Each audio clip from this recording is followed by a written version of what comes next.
Shalom, selamat pagi, selamat bergabung dengan Menara Doa Pagi setiap jam 5 pagi. Mari kita siapkan hati kita datang kepada Tuhan Yesus. Mari kita berdoa. Bapa di sorga, dalam nama Tuhan Yesus, kami serahkan tayangan Menara Doa Pagi ini. Biarlah ini menjadi berkat bagi banyak yang menyaksikan. Siapapun, dimanapun, kapanpun. Biarlah tayangan ini jadi berkat bagi mereka yang letih dikuatkan, yang susah dihiburkan. Mereka yang berputus asa dalam masalah pernikahan, Tuhan berikan jalan keluar. Mereka yang sakit, Tuhan sembuhkan. Kami percaya ketika kami datang ke tangan Tuhan, ketika kami berserah kepada Tuhan, kami melihat pertolongan Tuhan. Kami mulai Menara Doa Pagi ini di dalam nama Tuhan Yesus. Kami mulai. Amin. Selamanya tiada yang dapat menyelami setiap pikiran-Mu, Tuhan. Kami mau nyatakan Kau tetap Allah dalam setiap kehidupan kami, Yesus. Amin. Betapa dahsyat Engkau Tuhan, Pencipta segala yang ada, dulu sekarang sampai selamanya. Hanya Engkau Tuhan, tak terselami pikiran-Mu, tak terukur panjang setia-Mu, dulu sekarang sampai selamanya. Hanya Engkau Tuhan, ku sembah Engkau Yesus. Hanya Engkau Allah di hidupku, tiada yang lain, hanya Kau, hanya Engkau Tuhan, selamanya Kau tetap Allah. Walau dunia semua bergoncang, tak tergoyahkan, Kau tetap Allah. Kami mau nyatakan betapa dahsyat Engkau dalam kami, Tuhan. Betapa dahsyat Engkau Tuhan, Pencipta segala yang ada, dulu sekarang sampai selamanya.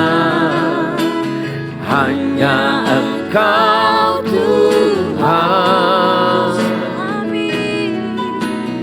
tak terselami pikiran-Mu, tak terukur panjang setia-Mu, dulu sekarang sampai selamanya. Hanya Engkau Tuhan, ku sembah Engkau Yesus. Hanya Engkau Allah di hidupku, tiada yang lain, hanya Kau, hanya Engkau Tuhan, selamanya Kau tetap Allah. Walau dunia semua bergoncang, tak tergoyahkan, Kau tetap Allah.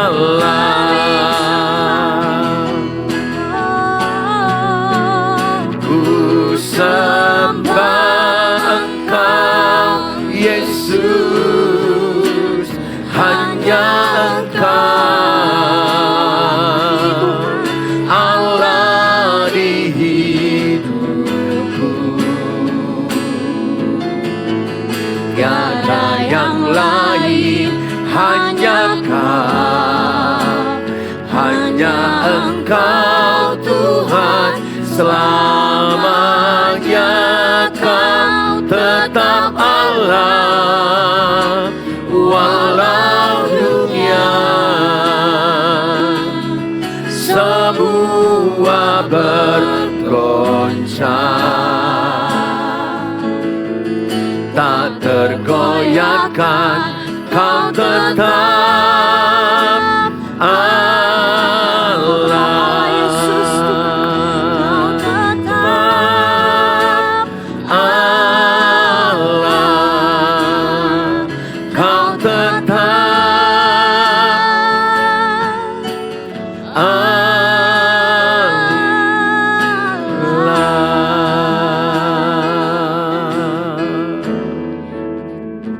Kami tahu Tuhan, rencana-Mu indah bagi setiap kami, Yesus. Amin. Sebab itu kami mau berfokus hanya kepada rencana-Mu dalam setiap kehidupan kami, Tuhan. Terima kasih, Yesus. Ku Melupakan yang di belakangku, ku serahkan diriku hanya padamu Yesus, dan ku berlari kepada tujuanku. Kau beriku hari yang baru, yang lama telah berlalu. Kami mau melupakan semua yang di belakang kami, Yesus. Terima kasih, Tuhan. Ku melupakan yang di belakangku, ku serahkan diriku hanya padamu Yesus, dan ku berlari kepada tujuanku. Kau beriku hari yang baru, yang lama telah berlalu. Rencana-Mu, oh Tuhan, indah bagiku, tak terbatas oleh pikiranku. Firman-Mu ya dan amin, sumber kekuatan, Kau pengharapanku, Kau terbaik bagiku. Lebih lagi kami mau nyatakan pujian ini dengan sungguh, Yesus.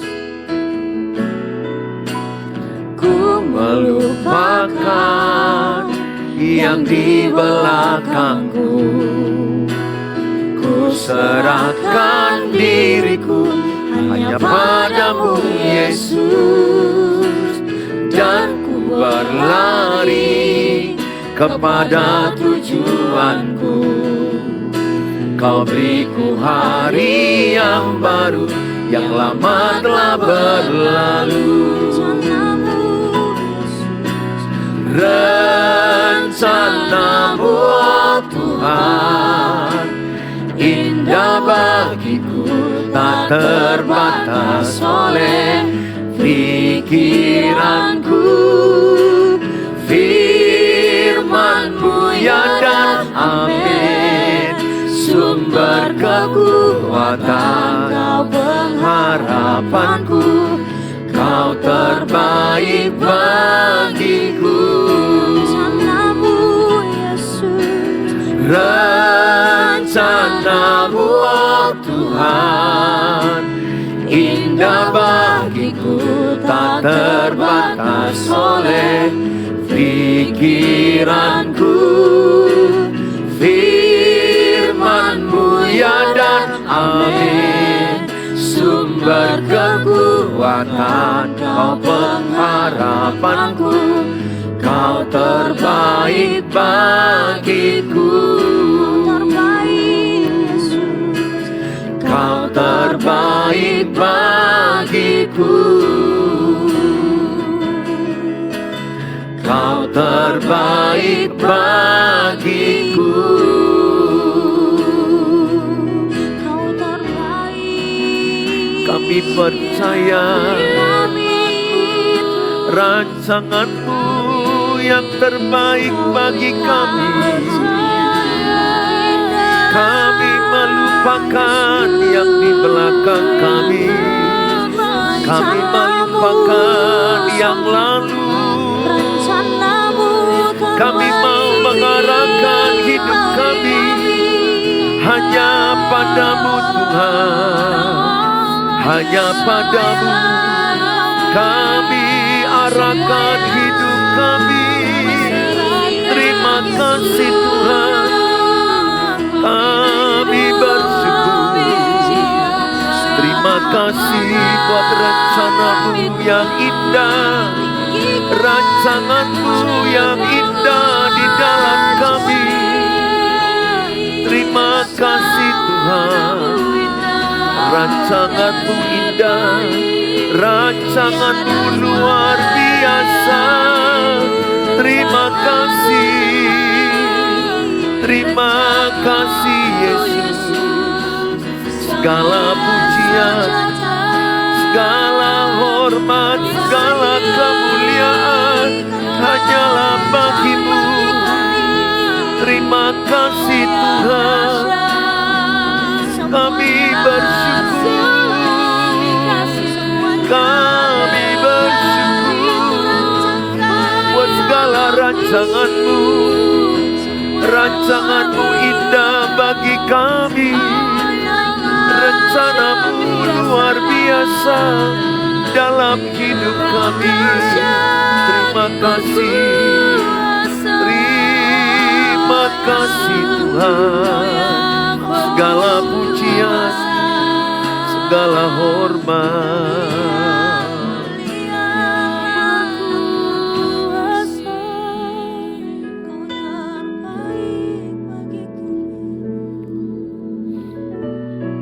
Semuanya Kau ciptakan baik bagi setiap kehidupan kami Tuhan.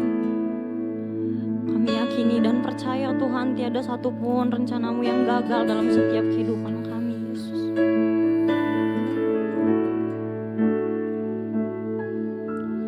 Dari Semula telah Kau tetapkan hidupku dalam tangan-Mu. Dalam rencana-Mu Tuhan.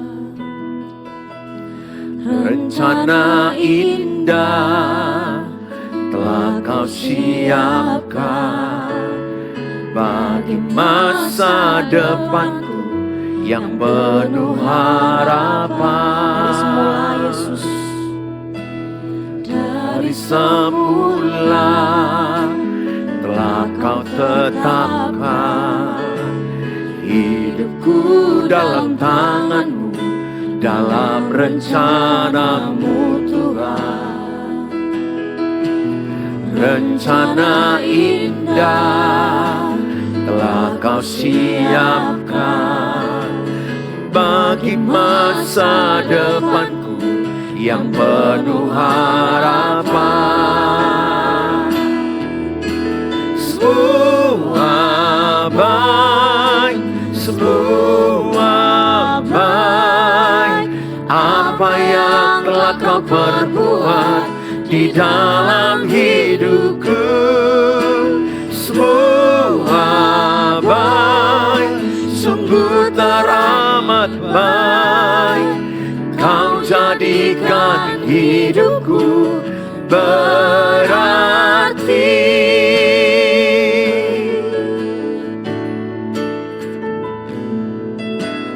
Dari semula telah Kau tetapkan hidupku dalam tangan-Mu. Dalam rencana-Mu Tuhan. suasana indah telah Kau siapkan bagi masa depanku yang penuh harapan. Semua baik, semua baik, apa yang telah Kau perbuat di dalam hidupku. Semua baik, sungguh teramat baik. Kau jadikan hidupku berarti.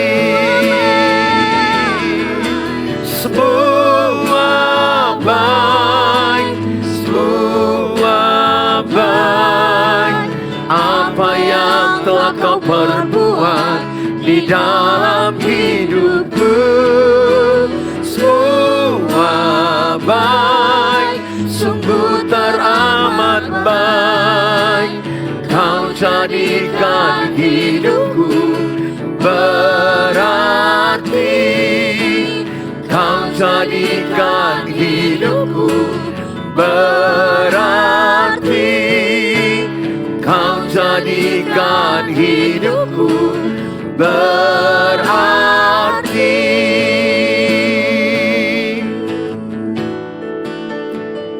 Bapa di sorga, dalam nama Tuhan Yesus kami bersyukur pada pagi hari ini Engkau membangunkan kami, Engkau memberikan kami kesehatan, Engkau memberikan kami kehidupan yang baru setiap hari, baru setiap hari. Jikalaupun ada yang sakit di antara kami, Tuhan memberi kekuatan, Tuhan memberikan kesabaran, Tuhan memberikan mereka iman yang teguh dan percaya bagi Tuhan tidak ada yang mustahil, bahwa sakit penyakit bisa Tuhan sembuhkan. Tuhan yang mengurapi obat-obat yang mereka makan, Tuhan yang mengurapi dokter dan rumah sakit. Mereka yang lagi susah masalah keluarga, mental mereka lagi drop, mental mereka lagi sakit, lagi mengalami tekanan jiwa, atau mereka dalam titik yang terendah hidup mereka. Kami berdoa dalam nama Tuhan Yesus, Tuhan membuat mereka kuat dalam menjalani hidup ini. Terima kasih Bapa, di dalam nama Tuhan Yesus kami dengarkan firman Allah. Amin.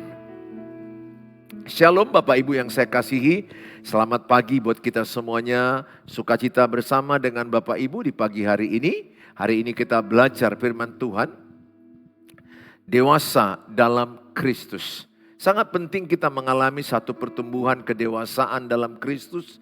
Sejak kita menerima Kristus sebagai Tuhan dan Raja di hati kita, sebagai juru selamat dunia kita, maka kita disebut adalah lahir baru, bayi rohani. Tetapi kita harus bertumbuh kepada Kristen dewasa rohani, Kristen yang matang, Kristen yang sudah akil balik. Di dalam kitab Galatia dikatakan apabila kita sudah akil balik, maka kita menjadi orang-orang yang dapat dipercaya dan mendapat warisan. Oleh karena itu kita penting sekali mengalami pertumbuhan kedewasaan dalam kerohanian. Kalau dewasa itu adalah pilihan, proses. Kalau tua itu pasti. Jadi kita nggak usah ngapain pun, dengan waktu bertambah kita pasti akan tua. Tua itu pasti, tua itu adalah pertambahan usia, pertambahan umur. Tetapi orang tua belum tentu dewasa. Dan dewasa pun tidak diukur dari kemampuan seseorang berkhotbah, kemampuan seseorang beraktivitas dalam pelayanan, jabatan, gelar-gelar teologi, gelar-gelar teologi S1, S2, S3, atau jabatan-jabatan seperti saya gembala jemaat, ada berbagai macam jabatan dalam gerejawi, belum tentu dewasa.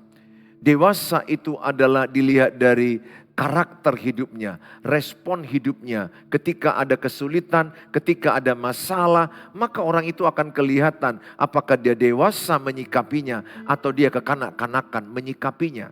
Ketika orang berkata-kata, kita juga akan melihat apakah dia dewasa atau dia kanak-kanak dalam berkata-kata. Ketika dia menggunakan waktunya dan menggunakan pikirannya, kita akan mengetahui apakah orang itu kekanak-kanakan atau dewasa. Di dalam kitab Efesus pasal yang keempat ayat yang ke-11 sampai kepada ayat yang ke-16. Dan ialah yang memberikan baik rasul-rasul maupun nabi-nabi, baik pemberita-pemberita Injil maupun gembala-gembala dan pengajar-pengajar untuk memperlengkapi orang-orang kudus bagi pekerjaan pelayanan, bagi pembangunan tubuh Kristus. Sampai kita semua telah mencapai kesatuan iman dan pengetahuan yang benar tentang anak Allah. Kedewasaan penuh dan tingkat pertumbuhan yang sesuai dengan kepenuhan Kristus. Sehingga kita bukan lagi anak-anak yang diombang-ambingkan oleh rupa-rupa angin pengajaran, oleh permainan palsu manusia dalam kelicikan mereka yang menyesatkan. Tetapi dengan teguh berpegang kepada kebenaran di dalam kasih kita bertumbuh di dalam segala hal ke arah Dia, Kristus yang adalah kepala. Daripadanya lah seluruh tubuh yang rapi tersusun dan diikat menjadi satu oleh pelayanan semua bagiannya. Sesuai dengan kadar pekerjaan tiap-tiap anggota. Menurut pertumbuhannya dan membangun dirinya dalam kasih. Membangun dirinya dalam kasih.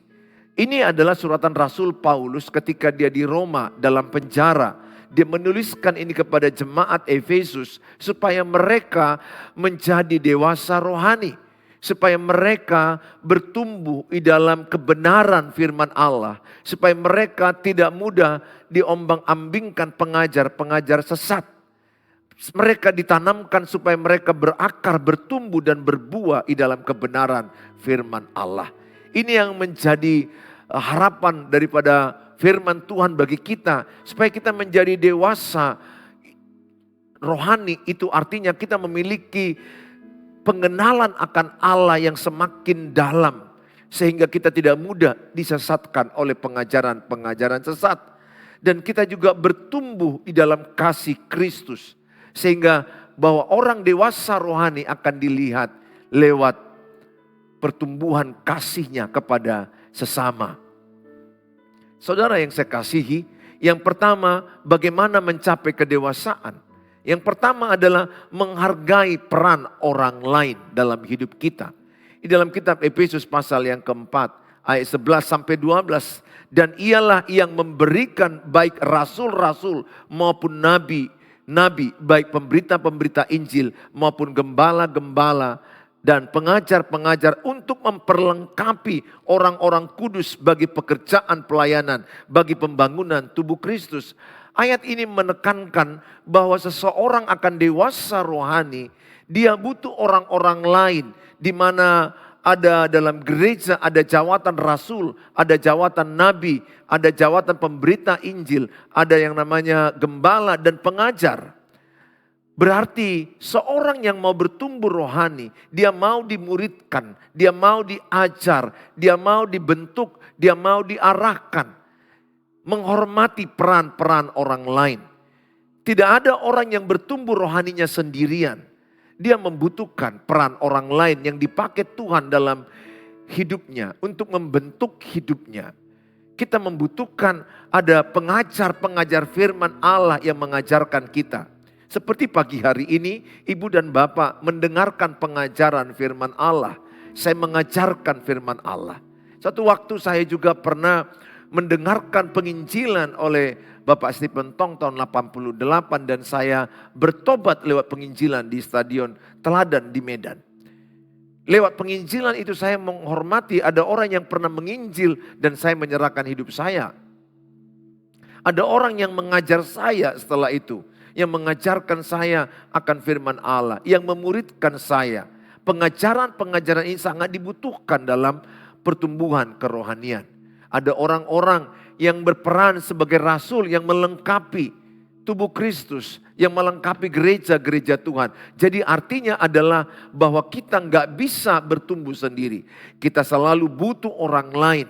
Kita selalu membutuhkan peran orang lain yang melengkapi kita. Ketika Bapak Ibu ada di gereja, pastilah Bapak Ibu ada pendeta yang mengajarkan firman Tuhan.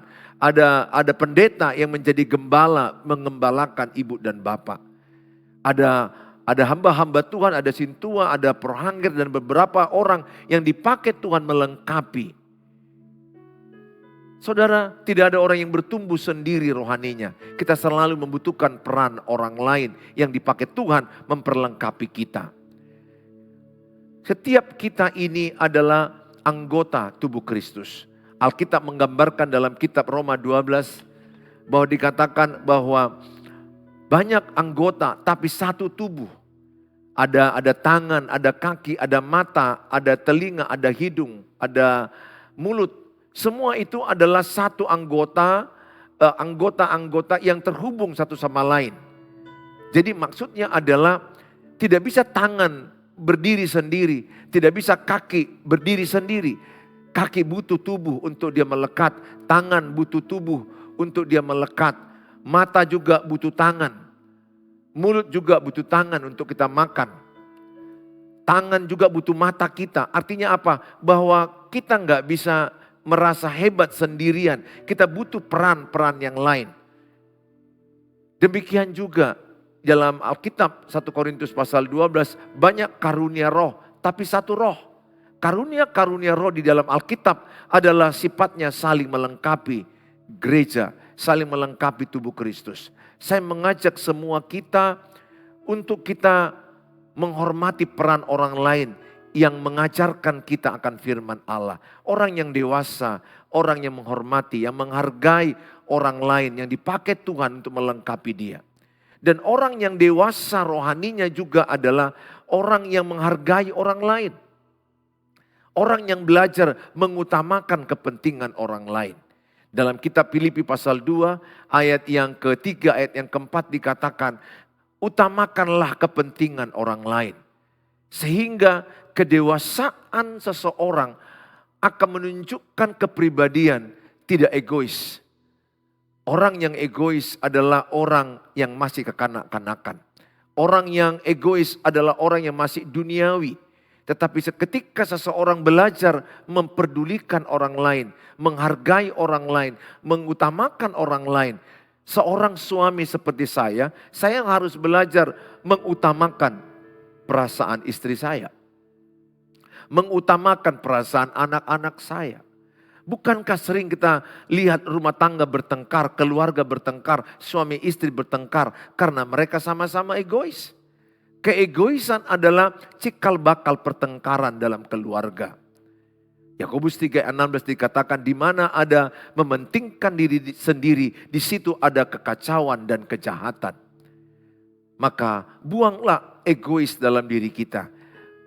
Mari kita memiliki sikap menghargai orang lain. Saya nggak bisa sendiri bertumbuh seperti ini. Karena saya tahu ada istri saya yang menopang saya. Ada istri saya yang mengasihi saya. Ada anak-anak saya yang mengasihi saya. Sehingga saya menjadi pribadi yang belajar menghargai atau mendahulukan kepentingan istri saya. Ketika istri saya mau mengajak saya belanja, kemudian saya merasa capek. Ada kalanya saya menolak, tapi ada kalanya saya harus belajar mengutamakan bahwa istri saya juga capek dan dia juga penting untuk dibawa belanja untuk kebutuhan keluarga. Sehingga keluarga itu akan kuat ketika ada orang-orang yang dewasa rohani. Orang-orang yang tidak lagi egois, orang-orang yang tidak mementingkan diri sendiri, tapi orang-orang yang mengutamakan kepentingan orang lain. Semakin kita bertumbuh dalam kasih Kristus, maka egois kita semakin menurun dan kasih kita kepada orang lain semakin bertumbuh. Dan orang-orang seperti ini akan dipakai Tuhan luar biasa. Saya mengajak semua bapak dan ibu menjadi pribadi yang dewasa dalam rohani, dewasa dalam Kristus, menghargai peran orang lain dalam hidup kita. Saudara, saya sampaikan di poin yang kedua adalah orang yang dewasa rohani. Bagaimana caranya? Dia stabil dalam kebenaran. Bertumbuh dalam kebenaran, itu mungkin lebih tepat. Bertumbuh dalam kebenaran.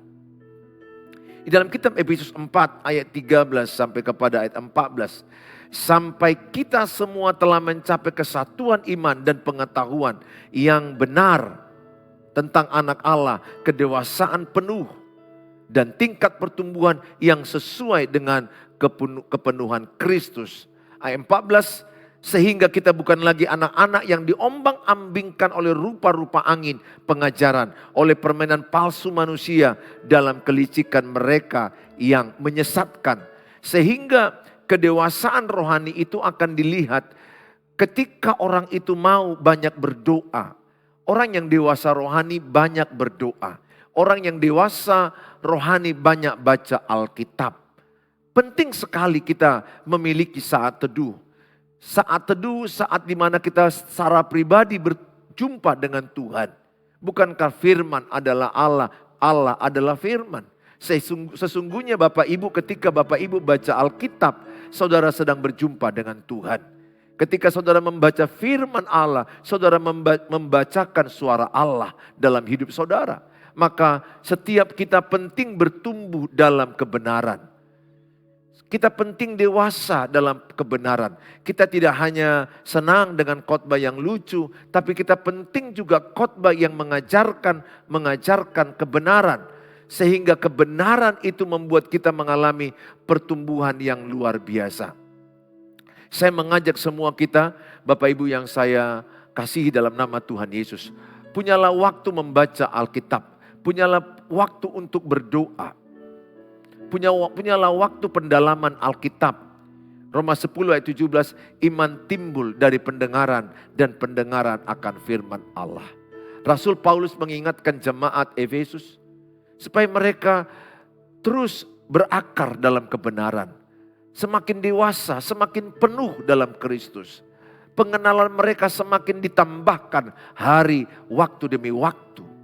Supaya kalau ada pengajaran-pengajaran yang sesat, mereka tidak tersesat. Ada banyak juga sekarang pengajar-pengajar sesat yang mengajarkan ajaran-ajaran yang aneh zaman ini. Tetapi kalau kita punya pondasi dasar kekristenan yang benar, maka kita tidak mudah tersesatkan. Bagaimana caranya? Milikilah pengenalan akan Allah lewat, bisa juga seperti dulu saya pernah masa muda saya namanya kursus Alkitab malam, namanya Kalam. Kursus Alkitab malam saya ikut. Ada juga yang namanya komsel, ada pemuritan. Saya ikut pendalaman Alkitab lewat saat teduh yang saya lakukan. Dan akhirnya saya mengambil 2 kali sekolah teologi dan saya semakin mengenal Allah. Walaupun belum sempurna, tapi paling tidak ada dasar, ada pondasi saya untuk saya mengenal Allah. Daniel 11 ayat 32b berkata, umat yang mengenal Allahnya akan tetap kuat dan bertindak. Mengenal di situ artinya dalam bahasa Ibrani adalah epiginesko. Epiginesko artinya adalah secara pribadi seseorang mengenal Allah lewat pengalaman hidupnya, berjumpa dengan Allah lewat firman Allah setiap hari. Bahkan pengenalan akan Allah lewat penderitaan, lewat masalah hidup yang dialami dia. Maka orang yang dewasa rohani adalah orang yang menganggap masalah itu adalah suatu kebahagiaan dalam hidupnya. Ini memang agak kontra dengan kita manusia. Bagaimana bisa saya punya masalah, tapi saya berkata saya berbahagia. Firman Tuhan, Yakobus 1 ayat 2. Saudara-saudaraku, anggaplah sebagai suatu kebahagiaan apabila kamu jatuh ke dalam berbagai-bagai pencobaan. Sebab kamu tahu bahwa ujian terhadap imanmu itu menghasilkan ketekunan. Dan biarkanlah ketekunan itu memperoleh buah yang matang, supaya kamu menjadi sempurna. Sempurna di sini dalam bahasa Yunaninya teleios. Teleios itu artinya dewasa, matang, utuh. Dan utuh dan tak kekurangan suatu apapun. Jadi proses kedewasaan kerohanian bukan di tempat yang nyaman-nyaman, bukan di tempat yang enak-enak. Kedewasaan kerohanian itu banyak dibentuk di zona tidak nyaman. Di persoalan, di penderitaan, di masalah yang kita alami. Yakobus berkata, anggaplah suatu kebahagiaan. Bukan kita bilang berbahagia ada penderitaan, tapi anggaplah satu kebahagiaan. Artinya ketika ada pencobaan, ketika ada penderitaan, bahwa sesungguhnya Tuhan mau kita bertekun. Supaya kita bertekun. Kalau pakai Roma 5 ayat 3 sampai 5. Bermegahlah dalam penderitaan. Bermegahlah dalam penderitaan. Supaya engkau bertekun. Jadi yang diinginkan Tuhan ketika ada pencobaan, ada penderitaan, bertekun. Bertekun apa? Bertekun mencari Tuhan. Bertekun berdoa. Bertekun baca firman. Bertekun beribadah. Bertekun mengevaluasi hidup. Ada juga orang baca firman, berdoa, tapi enggak evaluasi hidup. Penting kita evaluasi hidup.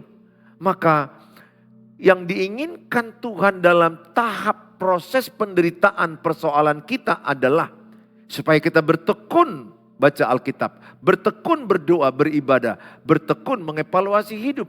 Ini yang banyak orang tidak lakukan. Ketika ada persoalan, ketika ada penderitaan, banyak orang menyalahkan orang lain, menyalahkan situasi. Sebenarnya kalau kita hafal Roma 8 ayat 28, Allah turut bekerja dalam segala perkara mendatangkan kebaikan. Artinya apa? Lewat masalah-masalah yang kita alami itu sebenarnya ada kebaikan Tuhan. Kebaikan apa? Supaya kita dewasa, supaya kita matang, supaya kita utuh, supaya kita teleos dalam bahasa Yunani. Matius 5 ayat 48 dikatakan, hendaklah kamu sempurna sama seperti Kristus adalah sempurna. Sempurna di situ adalah teleos, artinya dewasa, matang. Jadi melihat orang dewasa rohaninya, lihat ketika ada persoalan apa respon hidupnya. Kutanya Bapak Ibu, sekarang Bapak Ibu punya masalah kan? Bapak Ibu punya persoalan, apa respon Ibu terhadap masalah itu? Apakah ibu mengeluh? Apa ibu menyalahkan? Apa ibu menjauh dari Tuhan? Atau sebaliknya Bapak Ibu bersyukur lewat masalah itu ada rencana Tuhan? Bapak Ibu tetap tenang, berdoa, menguasai diri dan bisa tenang dan berdoa? Apakah seperti itu? Kalau orang seperti itu dia akan menang. Saya belajar dalam persoalan hidup yang saya alami hari-hari ini. Bukan saya sempurna, ada kalanya juga saya panik sedikit. Tapi ketika saya sadar kepanikanku tidak menimbulkan kekuatan dalam hidupku. Kepanikan, kekhawatiran, kecemasan tidak membuat jalan keluar dalam hidupku. Bahkan kalau aku khawatir, cemas, panik makin lemah. Tapi ketika aku ingat Tuhan, ada Tuhan. Saya datang kepada Tuhan. Sering saya mengajak teman-temanku pendeta saat ini. Kalau ada persoalan, saya ajak mereka, ayo kita berdoa. Kita pendeta, kekuatan kita adalah berdoa. Ketika kita datang kepada Tuhan dalam doa, selalu ada hikmat, selalu ada ketenangan, ada kekuatan. Tidak langsung selesai masalahnya, tapi kita damai, kita tenang. Sehingga kita bisa jernih berpikir masalah ini solusinya ini, masalah itu solusinya itu. Dan justru yang saya alami dalam kehidupan saya, semua masalah yang saya lewati berpuluh tahun dalam kehidupanku.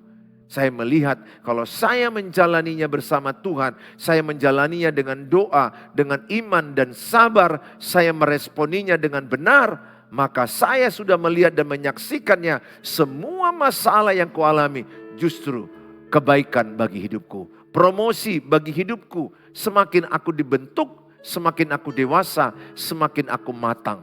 Bapak Ibu yang saya kasihi, persoalan Bapak Ibu yang Bapak Ibu hadapi saat ini adalah proses pendewasaan rohani. Supaya Ibu semakin dewasa, semakin matang, semakin rendah hati, semakin sekarakter dengan Kristus. Pesanku Bapak Ibu, hadapi masalah dengan dewasa. Ada banyak suami istri tidak dewasa menghadapi masalah. Berteriak, marah, maki. Atau sebaliknya diam-diaman, blokir-blokiran. Ada istri yang capek lihat suami, ada suami yang capek lihat istri. Harusnya kita menyikapinya dengan dewasa. Tulis dalam kolom, apapun masalah saya sikapi dengan dewasa. Tulis dalam kolom, apapun masalah saya sikapi dengan dewasa. Percayalah, dengan sikap ibu yang dewasa, matang, utuh, ciri-cirinya ada masalah, ibu, bapak tenang. ciri-cirinya ibu bapak berdoa menghadapi masalah itu. Katakan, tulis dalam kolom. Orang yang banyak berdoa adalah dewasa rohani. Orang yang banyak berdoa adalah dewasa rohani. Jadi orang yang dewasa rohani salah satu ukurannya apa? Banyak berdoa. Pesanku sama ibu dan bapak, andalkan Tuhan. Sikapi dengan dewasa. Jangan ceritakan keburukan pasanganmu ke orang lain. Jangan ceritakan keburukan keluarga mertua kepada orang lain. Tapi sama-sama semua kita sedang proses belajar. Dewasa menyikapinya. Kita hadapi bersama dengan Tuhan. Tuhan Yesus memberkati Bapak Ibu, tetap semangat.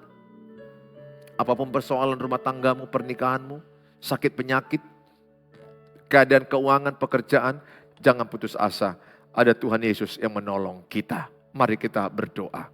Bapa di sorga, dalam nama Tuhan Yesus, biarlah firman Allah yang sudah kami terima hari ini memberkati kami.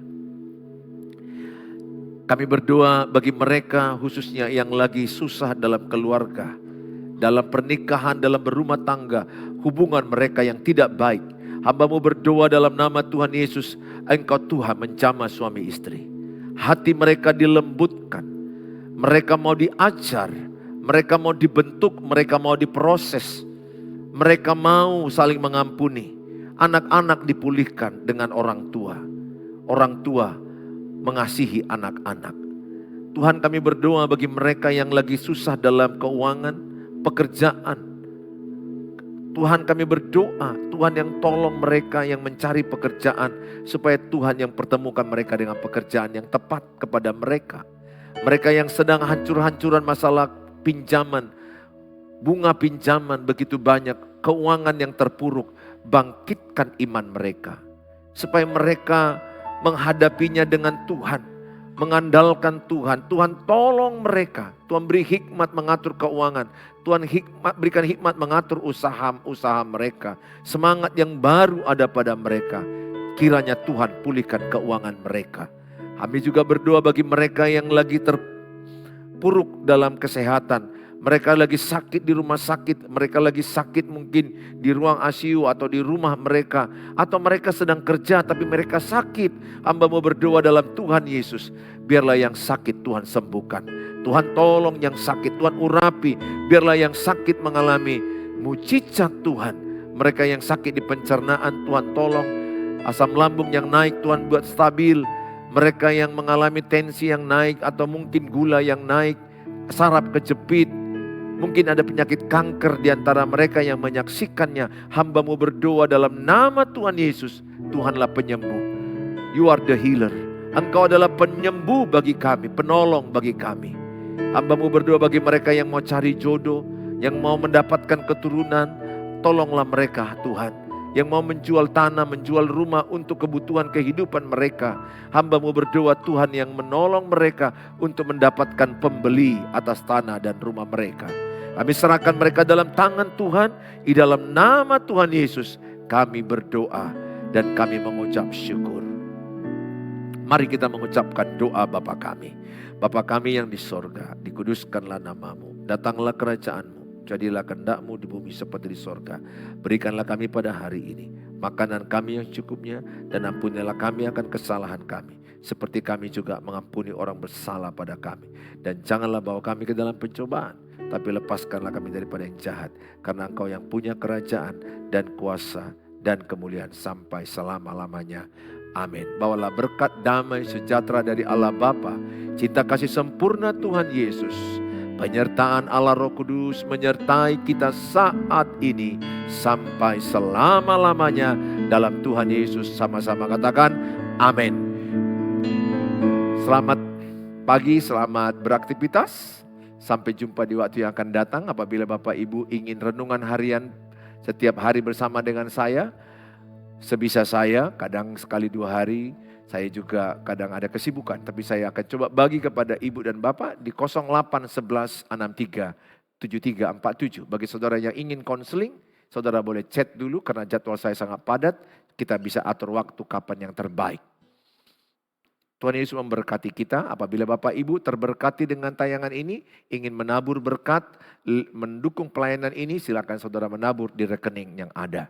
Tuhan Yesus memberkati kita semua. Sampai jumpa di esok hari jam 5 pagi. Tuhan Yesus memberkati. Shalom.